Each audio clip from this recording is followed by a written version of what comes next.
Welcome to our YouTube channel Penny Talkies. आपका मेजबान उमैद आपके साथ जी हम बात करने जा रहे हैं। पाकिस्तान क्रिकेट बोर्ड के चेयरमैन मोहसिन नकवी साहब पहुंच गए हैं इंग्लैंड, जी हाँ, जहां पर उनकी मुलाकात हुई है पाकिस्तानी प्लेयर्स के साथ। मोहसिन नकवी साहब ने खबरदार कर दिया है तमाम क्रिकेट शोज को, तमाम क्रिकेट चैनल्स को, तमाम क्रिकेट फैंस को, जी हाँ, कहते हैं 4 हफ्ते दे दें इस टीम को, ये वर्ल्ड कप जीत कर दिखाएगी, जी हाँ। और साथ साथ कहते हैं चट्टान की तरह खड़े हो जाएं अपनी टीम के साथ, सपोर्ट करें, एक हार के ऊपर तमाशा मत बनाएं, जी हाँ। क्या अपडेट्स हैं इसके ऊपर बात करेंगे। साथ साथ आपको बताते चले बाबर आजम का जादू सर चढ़कर बोलने लगा है मोहसिन नकवी साहब के ऊपर भी, जी हाँ। आपको बताते चले कुछ टाइम पहले हसन अली साहब ने एक पॉडकास्ट किया था जहां पर उनसे पूछा गया था कि जब कोई मसला होता है तो आप क्या कहते हैं। उन्होंने कहा हम कहते हैं बाबर कर लेगा, जी हाँ, किंग कर लेगा, बॉब्जी द किंग कर लेगा। तो आपको बताते चले वाइस कैप्टनसी इशू के ऊपर मोहसिन नकवी साहब ने दिया गया एक बड़ा रिएक्शन। कहते हैं बाबर आजम कल्ला ही काफी है, जी हाँ। वो आपने पंजाबी का डायलॉग शायद सुना होगा, कल्ला ही काफी है थे। आपको बताते चले तो इसके ऊपर जो अपडेट्स आ रही हैं वाइस कैप्टनसी को लेके कि आखिर क्या मोहसिन नकवी साहब ने डिसीजन लिया, इसके ऊपर भी बात करेंगे। साथ साथ बात करेंगे जी पाकिस्तान के स्टेडियम्स को दुबई के स्टेडियम्स के लेवल पर लेके आने का प्रोग्राम बना रहा है पाकिस्तान क्रिकेट बोर्ड। कैसे होगा ये सब कुछ और क्यों कर रहा है, इसके ऊपर भी बात करेंगे। साथ साथ बात करेंगे उसामा मीर के साथ हो रही है एक बड़ी ज्यादती, उस ज्यादती की वजूहात क्या है इसके ऊपर भी बात करेंगे। उनको एनओसी नहीं दिया जा रहा, जी हाँ, काउंटी खेलने के लिए, उसके ऊपर भी बात करेंगे। और साथ साथ बात करेंगे शादाब खान आ गए हैं मुश्किल में। कहा जा रहा है कि T20 वर्ल्ड कप स्क्वाड के अंदर जगह बनाना हो गई है मुश्किल, जी हाँ। इन तमाम अपडेट्स को आपके साथ कवर करेंगे, लेकिन उसके लिए सबसे पहले तो आपने वीडियो को एंड तक जरूर देखना है। चैनल पे पहली दफा आए तो इसको सब्सक्राइब भी कीजिएगा, वीडियो पसंद आए तो काइंडली लाइक जरूर किया करें, इससे हमें मोटिवेशन मिलती है। और सबसे इंपॉर्टेंट चीज कमेंट सेक्शन में अपनी राय से हमें जरूर आगाह करना है। तो चलते हैं, सबसे पहले तो बात करते हैं, जैसा कि मैंने आपको कल शाम को वीडियो के अंदर ये बाकायदा तौर पर बता दिया था कि मोहसिन नकवी साहब कल पहुंच रहे हैं इंग्लैंड ओवल्स के अंदर। तो आज वो पहुंचे हैं, वहां उनकी प्लेयर्स के साथ मुलाकात हुई है, बाबर आजम के साथ मुलाकात हुई है, शहनशाह अफरीदी के साथ हुई है, तमाम प्लेयर्स के साथ एक गेट टुगेदर हुआ है जहां पर उन्होंने तमाम मामलात मुश्किलात पूछी हैं। और मैं आपको क्लियरली तौर के ऊपर बता दूं कि पाकिस्तानी प्लेयर्स इस वक्त काफ़ी मेंटली तौर के ऊपर हैक्टिक दिखाई दे रहे हैं, क्योंकि जिस तरह का बाबर आजम का एक वीडियो पिक के अंदर एक जेस्चर आया कि एक पूरी फैमिली लिफ्ट के पास खड़ी हुई है और बाबर आजम को ऑटोग्राफ के लिए कह रही है, तो बाबर आजम ने उनको इग्नोर किया और वो चले गए। जहां पर फिर नसीम शाह ने उस तमाम सिचुएशन को हैंडल करने के लिए उस फैमिली के साथ जो है वो पिक्चर्स बनवाई हैं और क्या कहते हैं यानी कि ऑटोग्राफ वगैरह दिए। तो आपने कमेंट सेक्शन में अपनी राय से हमें जरूर बताना है, क्योंकि कुछ लोग इसको एटीट्यूड का नाम दे रहे हैं, जबकि असल मसला एटीट्यूड नहीं है भाई। असल मसला जो है कि जब एक फैन, एक प्लेयर जब कहीं पे भी लंदन के अंदर जा रहा है या कार्डिफ के अंदर जा रहा है और जब एकदम झुमगट्टा उसको घेर लेगा ना, तो उसको इनसिक्योरिटी होती है एकदम, यार उसके आजकल हालात वो नहीं है, हो सकता है उसके अंदर कोई उसका दुश्मन हो, कोई 100 मसले मसाइल हो सकते हैं।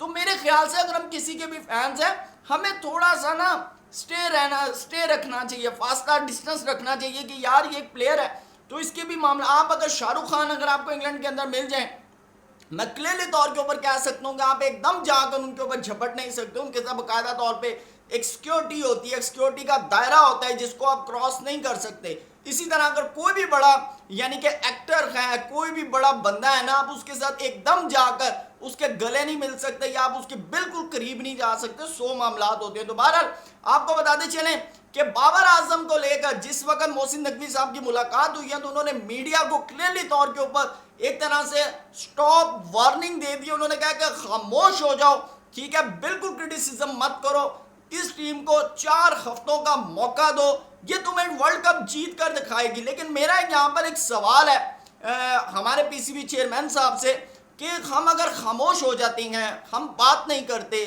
सब चीज़ें ठीक हैं, लेकिन बात यह है कि हम जिस वक्त हमारी टीम अच्छा खेलती है हम यहाँ से उसको सपोर्ट भी करते हैं आपका क्या ख्याल है कि बाबर आजम हमारे दिलों की जान है, ठीक है, हमारे मुल्क की जान है। हम अगर बाबर आजम आउट होता है या बाबर आजम अगर कोई गलती करता है कैप्टनसी के अंदर, उसको आइडेंटिफाई करना हमारा काम है। हम इसको अपने काम की तरह लेते हैं, अपनी जिम्मेदारी लेते हैं, क्योंकि हम उससे जब प्यार करते हैं तो इसी तरह अगर कोई भी प्लेयर है, शादाब खान अगर रन्स खा रहा है तो हमें शादाब खान के करियर की भी फिक्र है, शादाब खान की भी फिक्र है, मैच की तो फिक्र है ही एक साइड के ऊपर। इसी तरह अगर आमिर को अगर रन्स पड़ने या शाहीन को रन्स पड़ने हैं, या अगर साइम अयूब अगर रन्स नहीं कर रहा, अगर तो हमें फिक्र है कि यार अगर साइम अयूब अगर मजीद और 2-3 इनिंग्स में अगर उसने रन्स ना किए तो उसका करियर खत्म हो जाएगा, उसको टीम से उठा के बाहर फेंका जाएगा। तो फिर हम उसके ऊपर पॉजिटिव क्रिटिसिज्म करते हैं, ना कि नेगेटिव क्रिटिसिज्म करते हैं। तो मेरे ख्याल से जो पॉजिटिव क्रिटिसिज्म करते हैं उनको अप्रिशिएट करना चाहिए कि ये एक पॉजिटिव वे के अंदर जो है टेक्निक्स जो है इम्प्लीमेंट करके प्लेयर्स के बारे में बताते हैं, यार इसको ये करना चाहिए था, इसको ये करना चाहिए तो इसमें तमाम लोग कवर नहीं। हाँ, अब जो अब्यूजिव करे या कोई बहुत ही निचले लेवल के ऊपर पर्सनल होकर क्रिटिसिज्म करे तो उसके तो मैं खुद खिलाफ हूँ कि ऐसा जर्नलिज्म भी नहीं होना चाहिए और ऐसी क्रिटिसिज्म भी नहीं होना चाहिए किसी के ऊपर भी। बहरहाल मोहसिन नकवी साहब ने भाई वार्न कर दिया, लेकिन मोहसिन नकवी साहब अगर ये सब कुछ बंद हो जाएगा तो फिर बड़े बड़े चैनल्स बंद हो जाएंगे, हमारा एक छोटा सा यूट्यूब चैनल बंद हो जाएगा। तो मेरे ख्याल से ये भी मामलात आपको देखने चाहिए। बहरहाल अब बात करते हैं जी वाइस कैप्टनसी के ऊपर। जी हाँ, मोहसिन नकवी साहब कहते हैं बाबर कल ही काफी है, बाबर लोन वॉरियर है।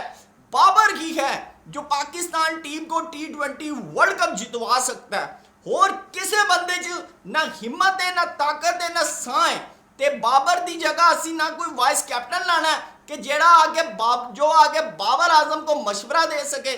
तो उन्होंने क्लियर कट इस जो ये पूरी एक बहस चल रही है ना पिछले एक हफ्ते से, गैरी क्रिस्टन के पास पावर आ गई है, ये आ गया वो आ गया, उन्होंने चुप करके ना इंग्लैंड जाके ऐसे करके उसके ऊपर काटा मारा ऐसे, ठीक है।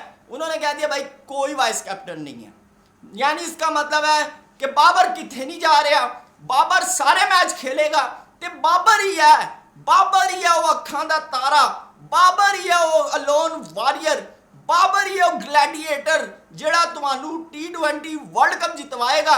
इंशाल्लाह जी बाबर आजम जितवाए। आप लोगों ने मुझे कमेंट सेक्शन में जरूर बताना है, जितने बाबर आजम के फैन है कमेंट में लिख के जरूर बताना है कितने % चांस आपको लगते हैं कि इस दफा बाबर आजम जो है वो T20 वर्ल्ड कप की ट्रॉफी जो है वो लिफ्ट करेगा। इंशाल्लाह मेरी एज अ पाकिस्तानी मेरी उम्मीद है कि 100% मुझे उम्मीद है, क्योंकि हमारे यही हाल, हमारी टीम का यही हाल 2017 की चैंपियंस ट्रॉफी के अंदर था कि हम लोग चैंपियंस ट्रॉफी क्वालिफाई करने के लिए बड़ी मुश्किल से जो थे 7वें 8वें नंबर के ऊपर आए थे, तो फिर आखिर हम जिस वक्त उठे हैं तो हम पे चैंपियंस ट्रॉफी लेके निकल गए हैं। तो डोंट वरी, तो बी हैप्पी।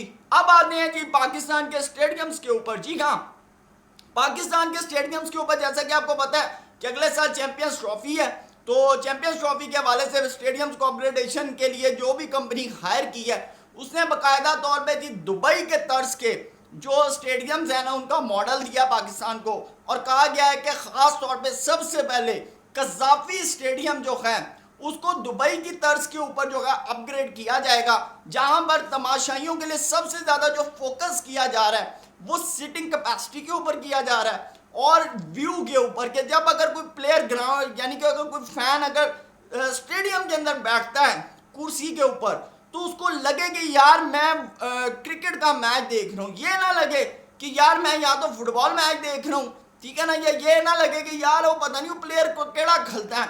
तो यानी कि ऐसा ना व्यू बनाया जा रहा है, तो इसके ऊपर जो है पीसीबी काम कर रहा है और कहा यह जा रहा है कि पहले मरहले के अंदर पहले लेवल के अंदर कज़ाफी स्टेडियम को किया जाएगा, फिर पिंडी स्टेडियम को और फिर कराची स्टेडियम को। तो अब दुबई के लेवल के स्टेडियम बनने जा रहे हैं, कैपेसिटी के ऊपर बड़ा ध्यान रखा जा रहा है, व्यू के ऊपर बड़ा ध्यान रखा जा रहा है। तो अब देखते हैं पाकिस्तान क्रिकेट बोर्ड जो है आ गया अपनी आई पे, अल्लाह करे जी जल्द से जल्द ये हो।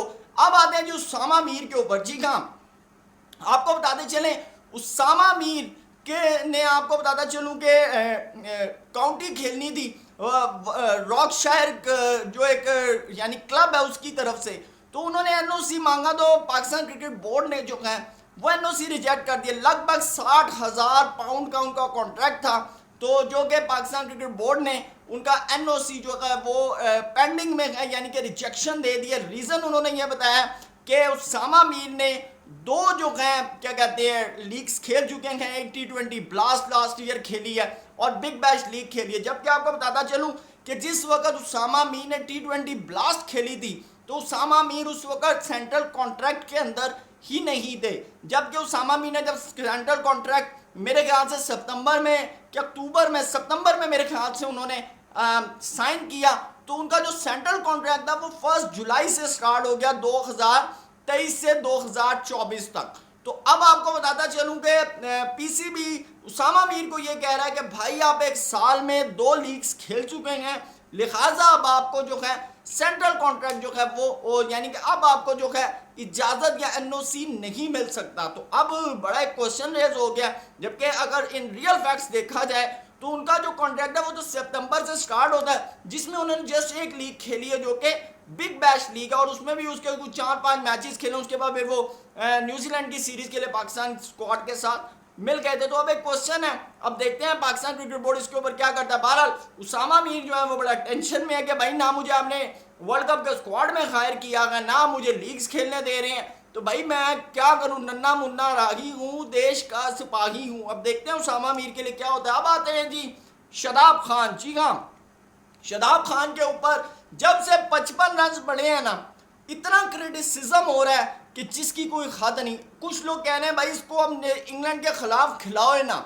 अब कुछ लोग ये कह रहे हैं कि भाई इसको कहो कि बेटा तुम जाओ घर। अब कुछ लोग ये कह रहे हैं कि आप देखें जी, अगर आपको वेस्ट इंडीज के अंदर कहीं पर अगर इसकी ज़रूरत पड़ती है, आपको लगता है कि यार यहाँ पर ये बेहतरीन साबित हो सकता है, तो वहाँ पर अब आप इसको खिलाएं, ठीक है ना। अदरवाइज आप इसको जो है वापस भेज दें। लेकिन मैं आपको क्लियरली तौर के ऊपर बताऊं कि अब आपने सिलेक्ट तो कर लिया, ठीक है ना, तो अब भाई रखें 7, अब 7 रखें, मैच खिलाएं, ताकि ये जितने भी स्टार्स हैं, ठीक है ना, शादाब खान स्टार है। अभी आपको पता है इंग्लैंड के अंदर एक वाकया भी पेश है, वहां पर एक फीमेल ने उनसे पूछ लिया, उन्होंने कहा शादाब भाई आप छक्के बड़े खा रहे हैं। तो ये एक बड़ी एम्बैरसिंग सिचुएशन है। अब वो वक्त नहीं है कि आपको मैच के अंदर 6 छक्का 36 पड़ गए तो 2 दिन बाद भूल गए। अब तो भाई वीडियोस हैं, रिकॉर्ड्स हैं, ठीक है ना। अब तो बच्चे को कैलकुलेशंस का पता है कि भाई बाबर आजम का ये एवरेज जा रहा है, ये स्ट्राइक रेट जा रहा है, ये जा रहा है, ठीक है ना। फखर जमान ने न्यूजीलैंड के खिलाफ